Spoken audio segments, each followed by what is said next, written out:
How to enable and check for fast and super fast charging on your Samsung Galaxy Z Flip 4. So to enable fast charging, you will go into settings, and once you're in settings, you will go into battery and device care. Herein, go into the battery section, scroll down, select more battery settings, and bam, here it is.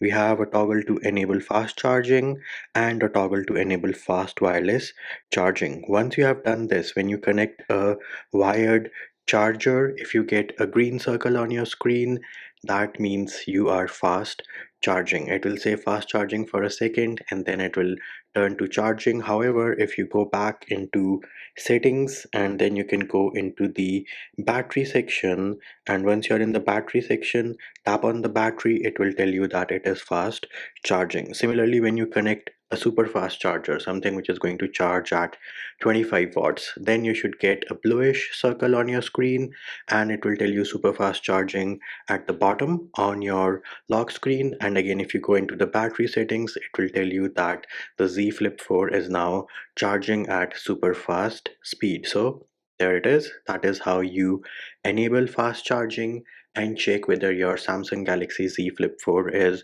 charging fast or super fast.